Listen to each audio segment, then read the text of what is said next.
So little Sammy Epstein's English teacher was a perfectionist.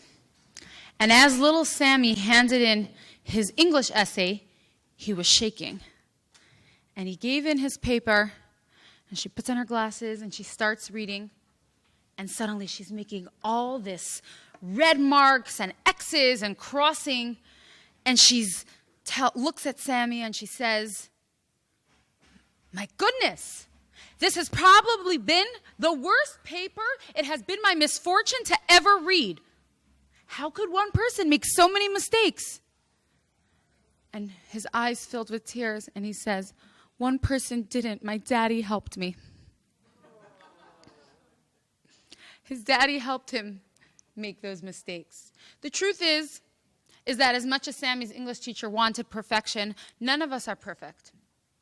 We all have our challenges. We all have our struggles. And so do the people in our lives that come to us for guidance. So if you came here today, how to help people help themselves, you might be a parent who's looking to help your children. You might be a teacher who's looking to help your students. You might be a rabbi. You might be a rebbitzin. You might even be a professional coach, an executive coach, or be in a leadership position within your business. Regardless of who you are and what your position is, there will be people who are imperfect.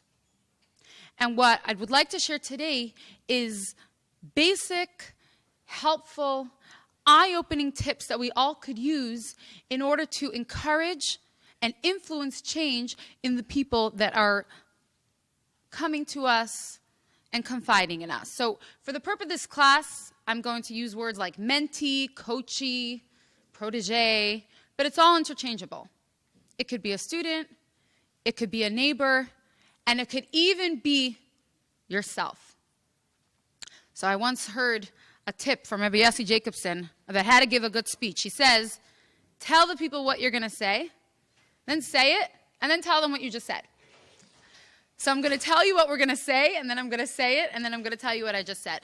The structure of today's class is like this. We're going to go through a couple of prerequisites to any conversation that you have, professionally, on the record, off the record. If there's somebody coming to you, child, student, client, mentee, what are some prerequisites that you as a coach or a person in a position of influence need to remember? Following that, we're going to go through a model based on Chassidus and the teachings of Torah and Chassidus by the Rebbe and the previous Rebbe that you can just plug in any issue into, and you'll see a roadmap how to be able to help people help themselves. And then the last 10 minutes of the class is where I'd love your help. When I was trained as a life coach, we had something at the end of every class called a fishbowl. And for the last 10 minutes of the class, my teacher would call up 2 of the students, and we would have to practice a coaching conversation based on the skills that we had just learned. So I want to invite you all to be listening and applying as we're learning the prerequisites, as we're doing the model. And then I'd love to ask for 2 brave volunteers who can come up and have a coaching conversation. One is the coach and one is the coachee, trying to incorporate some of the things that we learned. And I already spoke to our guy in the back. He said he could put the video on pause if you're uncomfortable being on video. But I think we're all going to be gaining from each other, watching how we could really apply these coaching tools in real time. So on that note, if you'd like, you could take notes in this booklet. What are some prerequisites to coaching? Prerequisite number 1, it's essential for us to ask ourselves, when we're working with somebody, how am I looking at the person in front of me?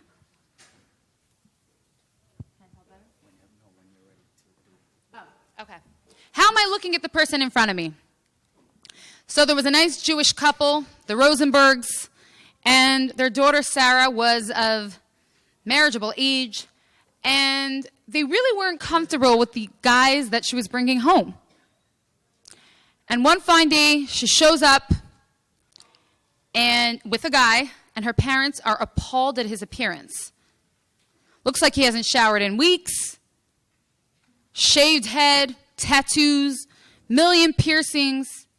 They took her aside, they confessed their concern, and they said, Sarah, I thought we discussed, I thought we agreed that you were going to bring home somebody who was like nice, hardworking. And she looks up defensively at her parents and she says, well, if he wasn't so nice and hardworking, why would he be doing 500 hours of community service? But really, in truth, when someone is opening up to us, it is our role to find the kernel of good and to see how truly they are nice and hardworking. Somebody could tell us about their deepest human struggles. They have an issue with lying. They're depressed. They have an addiction.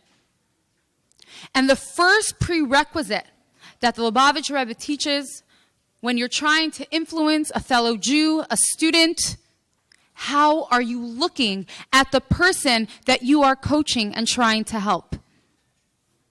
And the example that the Rebbe teaches is of one of the biggest rebels in Torah, Korach. Korach lived during Moses' time, and he was a rabble-rouser. When Moses appointed his brother Aaron as the high priest, Korach was like, I'm not going to fall for that nepotism. And he staged a rebellion, and he got a few hundred people along with him. Korach, who rebels against Moses? He was definitely a bad guy. But I have news for you. Do you know that one of the Torah portions are named after him?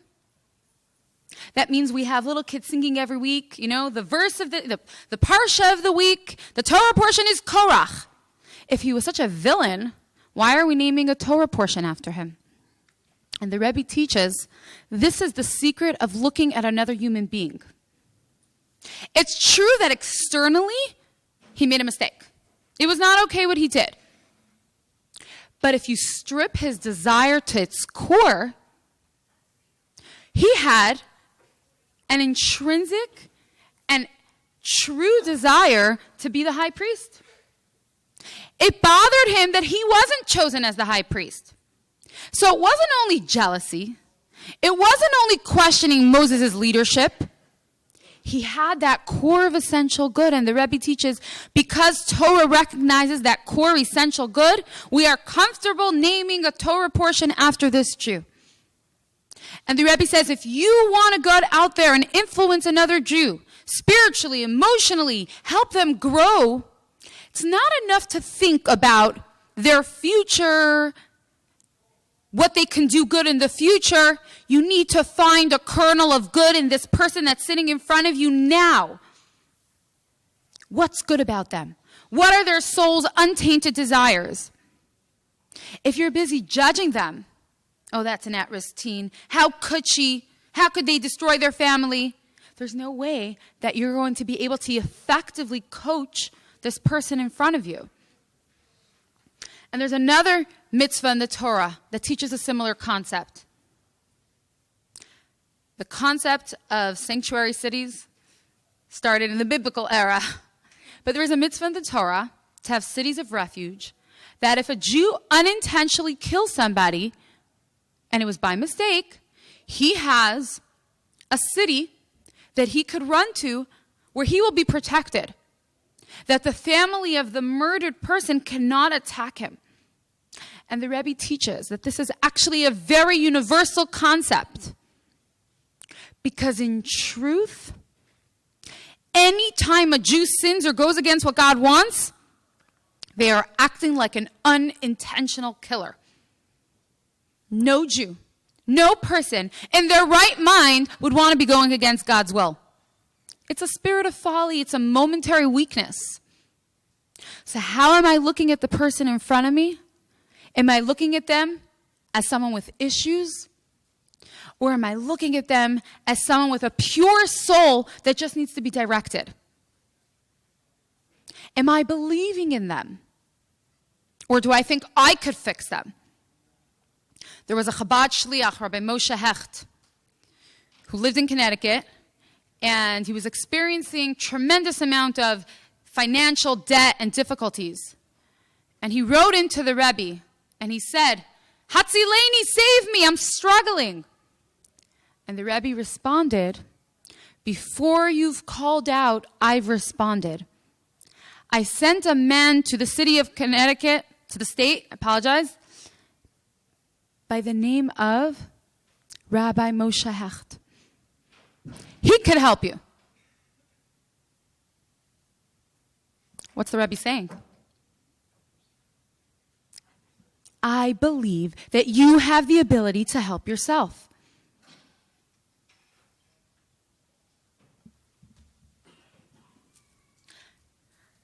And so when we're dealing with someone who's struggling and challenged, we need to believe that they have the resources. I believe you can overcome your challenge. And here's the thing also. Very often, when people are pouring out their challenges, they've already tried. They've already tried on their own. They fell on their face many, many times. They might be disillusioned. Their self-esteem might be in the gutter. They need you as a coach and as a mentor to believe that they can. And not only that, teach them that they can actually take their biggest pain point and turn it into the biggest source of joy. On a superficial level, if I'm struggling with my weight and I fail on my diet so many times, that one time that I'm successful will bring me so much joy. And the previous Rebbe teaches in Principles of Education and Guidance, which is a source where I got a lot of what I'm going to be sharing with you today, that you cannot compare the inner satisfaction of somebody who plants a field with fertile soil and somebody who works hard to get that soil fertile. And so your biggest point of darkness and struggle can turn into your biggest source of pride and joy. Because every single time, and remember, dear client, I believe you can do it. It doesn't matter if you failed 7 times. If on the 8th time you had one victory, celebrate it. That's light. That's joy. So prerequisite number 1, you could jot that down if you'd like. How are you looking at your mentee? Are you finding the kernel of good and believing in them? Prerequisite number 2. Not only how are you looking at your mentee or your coachee or your client, how are you looking at the field of mentoring? You know, I hear people saying all the time, like, oh, being a mentor, it's like an easy thing. You could just do it simultaneously while you're cooking supper and you have a phone in your hand and you're checking your messages. You could listen to someone's issues. That couldn't be further from the truth. It's a myth that being a coach or being a mentor is an easy profession. There is a story told about the Rebbe Maharash, the 4th Chabad Rebbe, that he used to see his Hasidim at Yechidus, which is a one-on-one meeting of coach and coachee, of Rebbe and Chassid, if you will. And after an hour of speaking to his Hasidim, he called his attendant and he asked his attendant, do you mind bringing me a change of clothing? And the attendant, who took the old clothing from the Rebbe Maharash, was surprised to see that they were drenched. The Rebbe Maharash had been sweating profusely. And he asked the Rebbe Maharash about it. And the Rebbe Maharash said, when a chassid comes to me, I have to take off my Rebbe hat and be 100% present and listening to the challenges and the spiritual issues, if you will, of my chassid. When he finishes, I have to change back into my Rebbe hat and be able to advise him and guide him. This past hour, I've changed clothing, figurative clothing, spiritual clothing, 50 times. Is it any wonder that I'm sweating? And it's a very similar situation with us as a client, as a coach. When someone's talking to us, the easiest thing is to get distracted. Someone starts confiding to us about the issues in their marriage, we start thinking about our marriage. Or they're talking to us about how they're trying to work on something, a goal they're trying to reach, and we get distracted by the leaves in our backyard and the party, the bar mitzvah that we were invited to. I mean, that's the easy way. To be 100% present, not even thinking about what we're going to be telling them, our brilliant words, but just listening to them, showing them empathy, takes work, takes effort. And then when they finish, we have to switch hats. We have to go back to being the coach. We have to go back to guide them. That's not easy. So this prerequisite demands from us to take a look at how are we looking at this profession of mentorship. There's another reason it's not easy. The Frierdiker Rebbe says, again, in Principles of Education and Guidance, that is crucial for any coach, guide, or a teacher, before he's able to help anybody that he's working with, he has to be aware of his own blind spots. You know the famous story of Trump. He was talking to his son-in-law, and he says, Jared, I don't get it. How come the Jews know everything before the CIA knows anything? And Jared said, I'll just explain to you. It's very simple. The Jews have this phrase called was tut sich, where one Jew says to the other Jew, was tut sich, which means, what's going on? And they just know the answer. Trump is like, Jared, I got to check this out. So he exchanges his wig, puts on a hat, gets dressed like a Chabad chassid, Air Force One, flies in, lands, walks in Brooklyn. Nobody could tell who he is.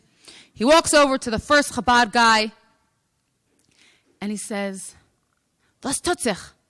And the guy says, Trump is in Crown Heights.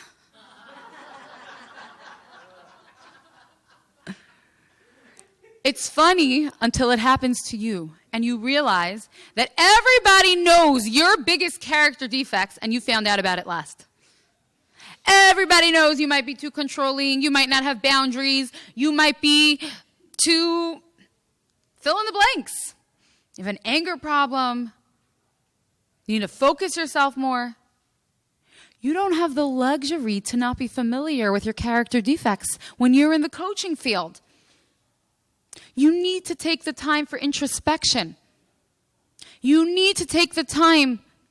You need to look yourself in the mirror, and sometimes God is kind enough to send other people which are like mirrors to us. Because Chassidus teaches that when we see something in someone else that gets on our nerves, high chance we have that same challenge within us.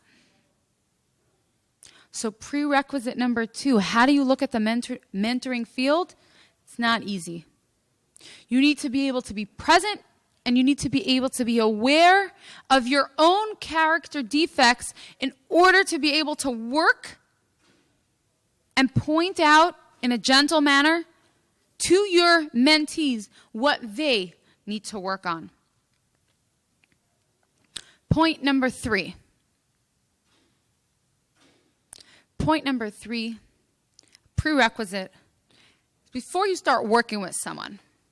They come to you, they want to be more organized, they want to improve their communication skills. Before you start working on goals, before you start channeling them into their next step in their career, it is crucial, the Frierdiker Rebbe explains, to make an assessment. The same way intellectually a teacher can't just walk into her 4th grade classroom and teach math. She's got to assess what level they're up to. Did the 3rd grade teacher teach the math appropriately or not? We can't just start working on goals with people. Oh, yeah, sure. You want to work on your organizational skills? Why don't you, from now on, every single day, set an hour every single day and clean up and declutter? And it's like, whoa, maybe she has ADHD. Maybe she can't organize for more than 5 minutes. Assessment is crucial. The same way it's crucial intellectually, it's crucial emotionally. And the Frierdiker Rebbe says there are 2 pillars that are important to assess. One pillar is character, and the other pillar is circumstance. Character. You know, today there's a lot of different models of assessing personality. There's Myers-Briggs, there's DISC, I'm sure you know plenty of others. The Enneagram. So you don't necessarily need to do a formal assessment, but you have to have some sort of informal way to get to know your client. What are they capable of? The Talmud said many people tried to be like Rabbi Shimon Bar Yochai and failed. You can't set someone up to be something they're not capable of. Get to know their abilities. Not only that, God custom made each and every one of us with our strengths and abilities that we need to overcome our challenges. Get to know your client's abilities. They're going to be her biggest assets. She's artistic. That could help her draw her feelings and overcome her depression and anxiety. She's a good writer. That could help her keep her focused and organized. It is said that before a soul comes down to this world, God makes the soul swear, mashpia naisai. The Hebrew word is mashpia, from swearing, that the soul will be righteous. But Chassidus teaches that mashpian has another meaning. Satisfied. God satisfies the soul with the strength that the soul needs in order to accomplish its mission in life. So you can rest assured your client has whatever strength within them. It's part of their package deal that can help them overcome whatever challenge they're going through. Whether it's a midlife crisis, a pre-midlife crisis, a post-midlife crisis, whatever it is, God gave them what they need. And it's your job as a teacher to look out for that. I know personally, till today, I'm grateful to my 4th grade teacher. I was very antsy. I was making a lot of trouble. And she noticed, I noticed, Sarah, that you like to draw. Can you make, for me, a calendar and make it cute and get as artistic as you want? So I'll never forget. I cut out construction. It was the middle of the winter. Construction paper, little snowman.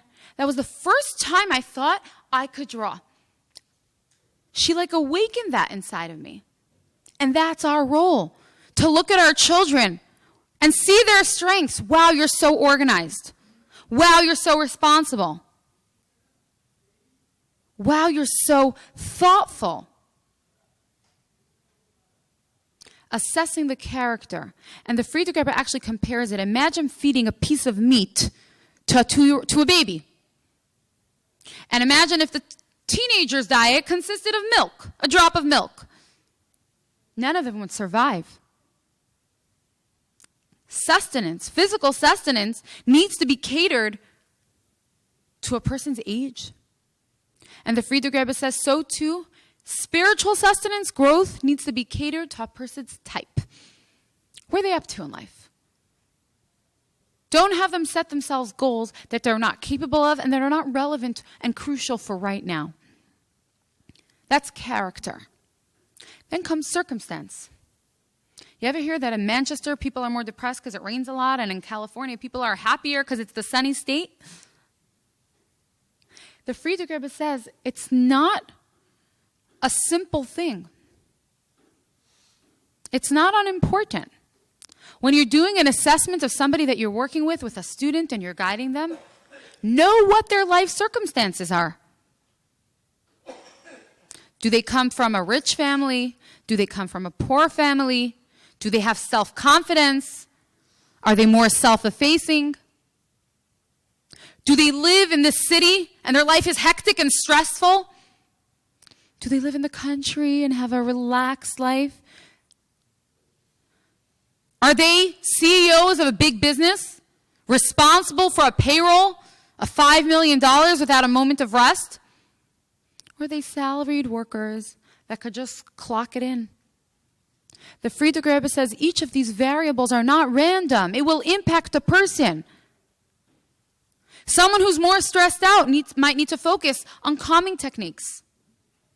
Someone who already lives in the village and takes time every day to meditate in nature will have a different goalpost. Not only that, the type of people you hang out with. You might be in the business world and get influenced from society. If you're in clergy or a rabbi or a teacher, you're kind of held on a pedestal, and it keeps you in your place. And therefore, your goals, understandably, have to be higher. And as a coach, it's important to ask questions. Is that really your opinion? Or have you been influenced by the people at your work office? You know, the out-of-town mentality, the in-town mentality, it all affects us. And so the third prerequisite is take the time to assess your client's strengths, weaknesses, bring it to their attention, and ask them questions. Because none of the things that we mentioned are essentially good or essentially bad. They could be used either way. Take self-confidence. Is that a good trait or a bad trait? Could be fantastic. Get up there, totally self-confident. But you could also get up there and run all over people, giving people looks. Same thing with the opposite, humility. Is that a good quality or a bad quality? Sounds great. But what if you're so humble that you can't get out of your shell and you think you're a nothing? You know, they say, what's true humility? Not to think nothing of yourself, but not to think of yourself. Is that possible? That's the work. But that's the idea. What's the strength, weaknesses? They're inherently tied together that your client has. And the idea isn't so much to point out the negative as much as flipping the coin to its positive. But you need to have some sort of assessment. Are they a fire? Are they water? That's one of my favorite assessment tools based on the Tanya, which describes 4 different personalities. Not to go into it here at length, but a fire personality is one who has passion, similar to the self-confidence that we spoke about before. But a fire personality might also be quick to anger. The dust personality, the earth personality, might be more similar to the humble one. They're detail-oriented, they get things done, but they might also be predisposed to depression, to be earth, to be pulled down. God knows exactly how we need it to be created. It's our job as teachers to get to know our students. It's our job as parents to get to know our children so we could be highlighting their strengths. Number 4. There was a wagon driver who was hired to take a family deep in the Russian roads on a very far trip. And from a distance, the father noticed that they were approaching a fork, and the left road looked like it had a huge ditch, mud, water. As they were getting closer, the man says to the wagon driver, like, excuse me, I'm just making sure, like, you know which way to go, right? And he's like, I've been driving this wagon for 30 years. Father says, yeah, okay. As they're getting closer, though, he sees, there's no blinkers, but, like, he looks like he's heading towards the ditch. So he says, excuse me, sir. And he says, I've been driving this wagon for 30 years. They're about to get closer. He says, sir. They go to the left lane. The wagon falls into the ditch. They turn to their side. The children are screaming. There's mud everywhere. And the coachman says, I've been driving this wagon for 30 years, and every time I fall inside this ditch. The 4th prerequisite is to recognize old habits die hard. And the Friedrich Rebbe says, over everything habits reign supreme. It is not easy to change old habits. People don't change so quickly, right? We think that if our kid comes home and dumps their coat and their briefcase on the floor and they've been doing it for years, we're going to tell them one time, right? We're going to tell them once how to eat at a table with manners, and that's it, they're going to change. We're going to lose our minds if that's what we expect. We have to be prepared for the fact that people don't change quickly. There was this Jew who got fed up with anti-Semitism. He says, you know what, I'm converting. He goes over to the priest. He says, I want to become a guy. And the priest says, no problem. sprinkles water on him, and says, "You're not a Jew, you're a guy. You're not a Jew, you're a guy. You're not a Jew, you're a guy. But I have one condition.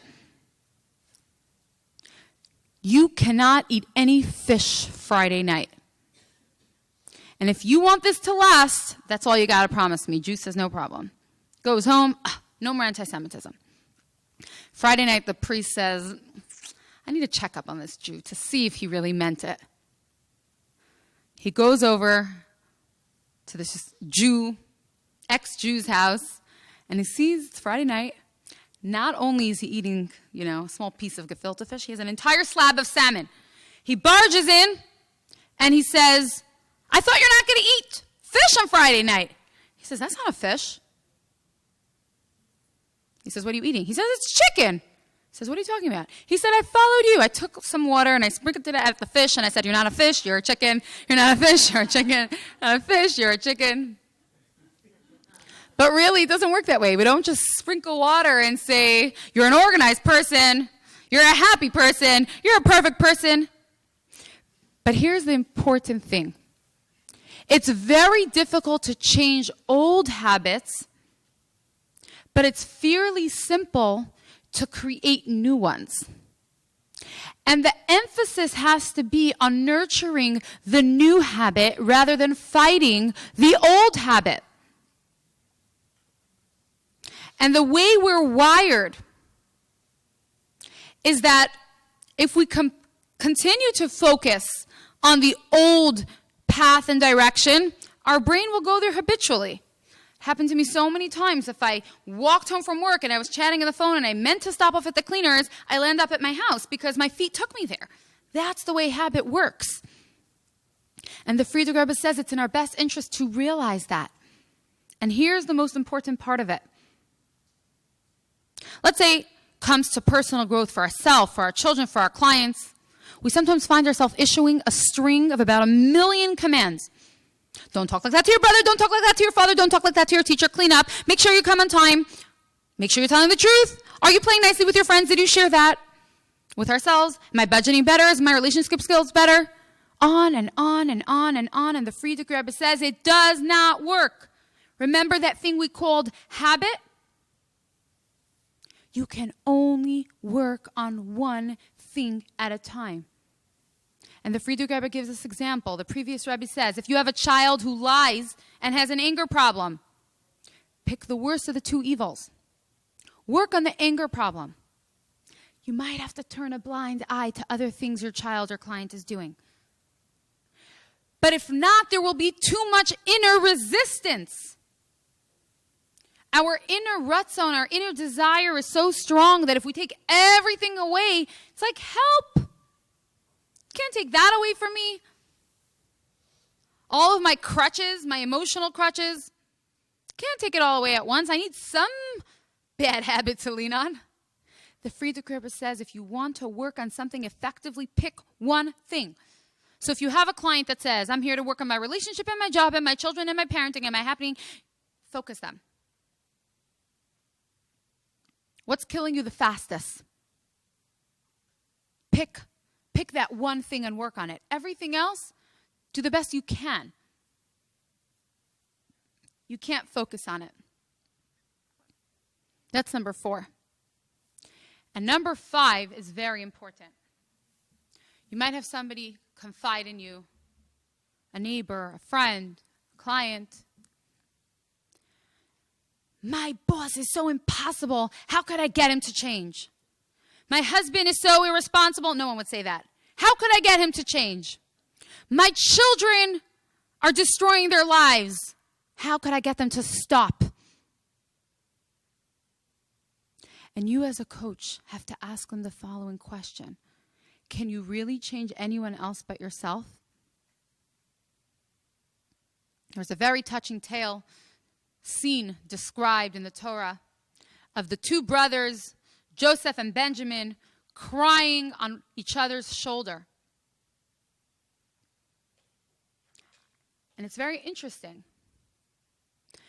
because Rashi explains why were they crying. They were crying about something that they saw in the distant future. Joseph was crying because he saw that in the future there would be 2 temples built in Benjamin's portion of the Holy Land, and they would be destroyed. And he was heartbroken and crying for his brother. But what was Benjamin crying about?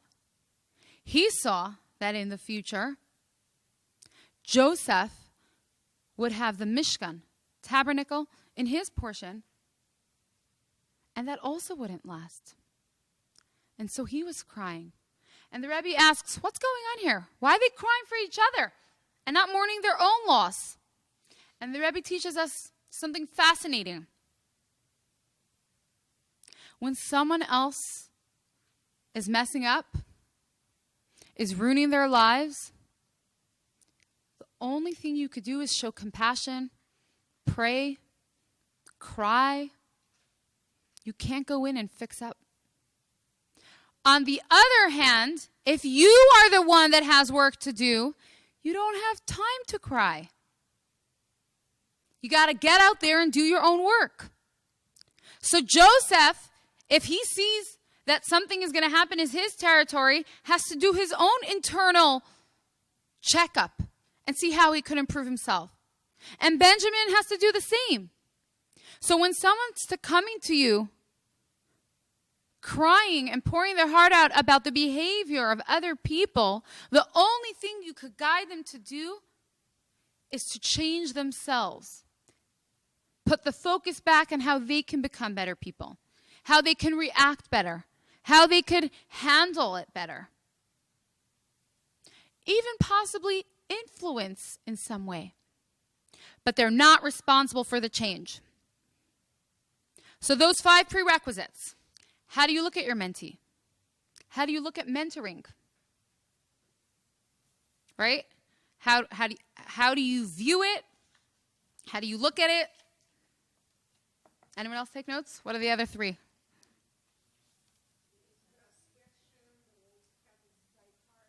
What? The habits, the assessment, and you could only change yourself. So now, let's go into the actual model. What could you plug in? If you go on Google and you write coaching model, you'll find a lot of different models that you could use for conversations. I personally have used this model with coaching clients, and the shifts that I've seen have been very powerful. And what we're going to do is visit a biblical story, and we're not going to treat it as just a story. We're going to look at Egypt, the Promised Land, King Pharaoh, and Moses, and we're going to say that this is the key, the prototype to get our clients and ourselves out of Egypt. Because according to Hasidus, Egypt is not just a geographical location. The Promised Land is not just a place on the map. King Pharaoh is not just a mean ruler who lived years ago. And Moses wasn't just the Jewish leader then. Each one of these 4 components apply today, and you can ask targeted questions that could fit into this model, and you can tell your client, I'm going to be asking you questions. We're going to be discovering your Egypt, your Promised Land, your King Pharaoh, your Moses, and by identifying it, you can actually cause a tremendous amount of transformation. So the first thing to ask your client in, let's say, a session, and soon we want to do a short fishbowl so you could go through it quickly, is, what's your issue? What do you want to work on? What's your Egypt? What's holding you back, and what's your pain point? Why is somebody coming to you? What's hurting them? Are they overwhelmed? Do they struggle with compulsions? Do they want to improve their relationship? Communication, emotional, spiritual? What's holding you back? What's pulling you down and killing your soul? You could follow along. What is hijacking your brain and holding you captive? And any one of these questions could suffice. Because ultimately, all our challenges are doing one thing: holding us back from moving forward and devoting ourselves to God's will for us. And so when I ask the person, what is it that you want to talk about? It might be their Egypt is their anxiety. Might be that they don't have such a strong connection to their children. The first thing is to identify the biggest Egypt. What's the issue? And I invite you, as we're going along, to try to think of these answers for yourselves. What would be something that you are struggling with right now? And then here comes your promised land. Your promised land. What would your life look like if your issue was out of the way? If you didn't have that anxiety, if you didn't feel like your relationship with your children wasn't bothering you, how would you be able to move forward? How would you be able to interact with the people around you? If you got your miracle, financial, spiritual, if you felt a close connection to God, what type of a Jew, what type of an impact would you be able to have? Who would you be? And take the time to allow your client to really spell it out. What do they want? Professionally, emotionally, spiritually. I could tell you that just these two questions are sometimes enough to cause a shift. I had a woman who, when she came to me, her Egypt was that she felt her children and grandchildren didn't really have so much to do with her, and it was killing her. That's all she could think about. The holiday was coming. She wasn't invited to fly out to spend time with them. And what could she do? And her daughter-in-law and her son-in-law, and it was really consuming her. But then when I asked her what her promised land would look like, it was very interesting. Had nothing to do with the kids and the grandkids. When I said, what would your life look like if that wasn't an issue? She said, I would sing more. I would go to more Torah classes. I would connect with my friends, and was like, whoa, look at your face. She shifted. It turned out that the whole issue was just a distraction. And when she started describing her promised land and what she wanted, she's like, you're right. And she made a commitment to start going to classes, to going to concerts, to singing. Sometimes the Egypt that we think is real is not even real. There was another woman that I was coaching that was going through difficulties in her marriage, and it looked like it wasn't working out. And her Egypt, when she came to me, was about that.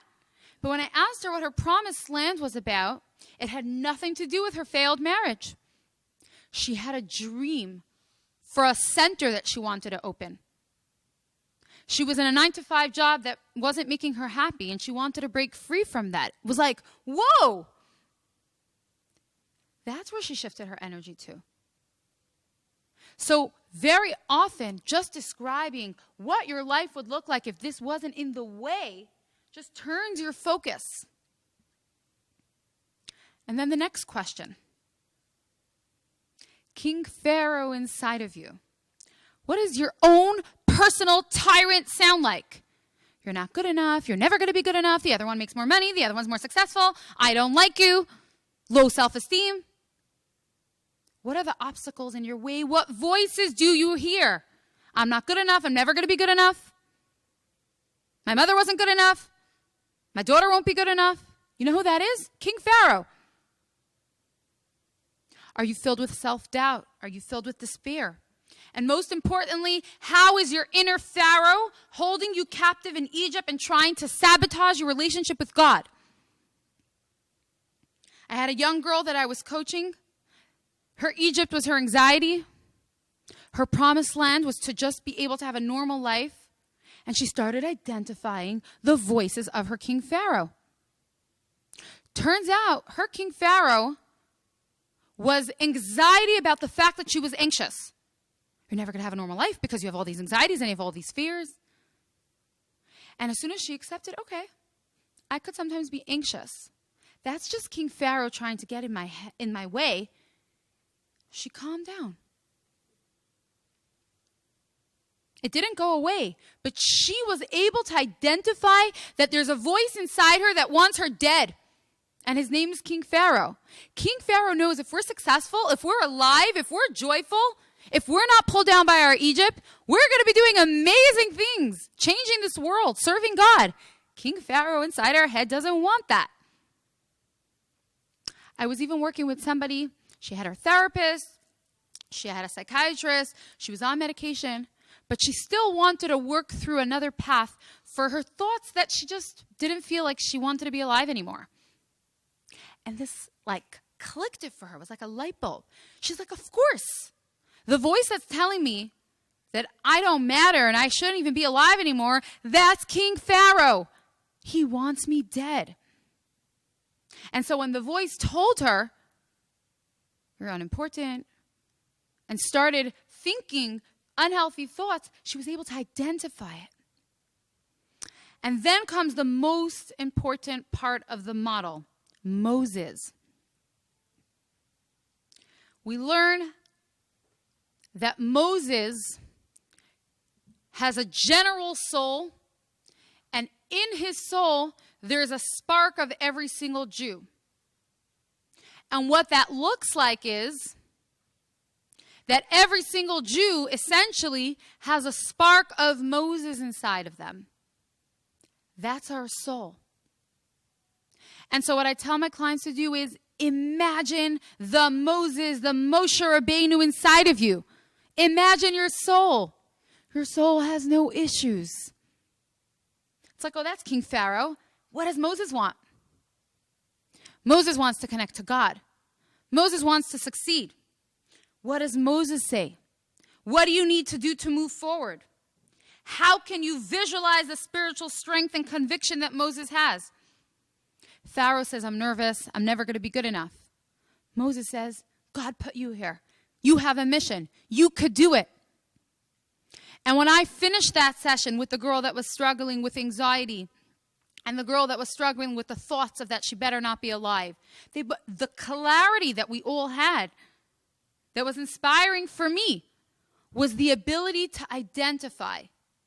Moses is the one that said, I can't keep my goals of learning Torah every day or exercise. Pharaoh is the one that says, I can't keep your goal. Pharaoh is the one that keeps us sleeping.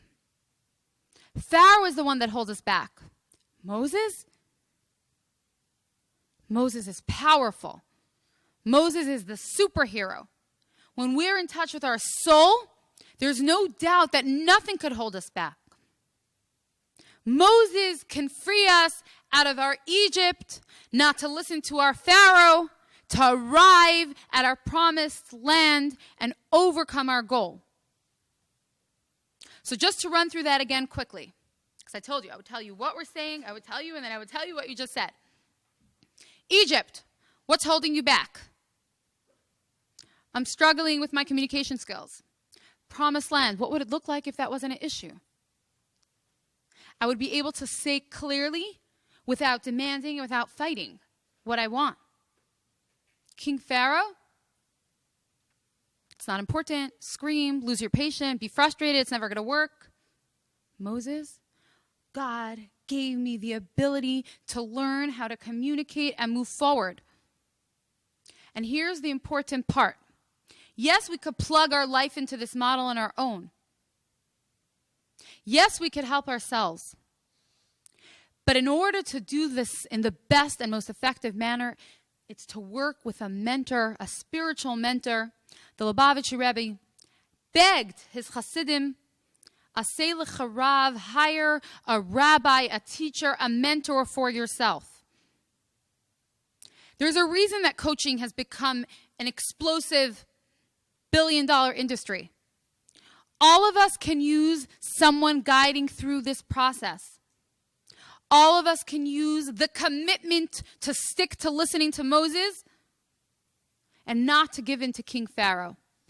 So running through this model of Egypt, promised land, Pharaoh, and Moses, but remembering all the prerequisites that we spoke about in the beginning, about the importance of seeing the potential of our coachees, the importance of seeing of taking it seriously and being present, assessing them properly, focusing on one thing, and making sure they're working on themselves, we could really help our mentees, coaches, students, children fly, soar, be freed from their personal Egypts, be free from their personal pharaohs that they've identified, and learn to follow the voice of Moses to their promised land. Thank you very much for joining today.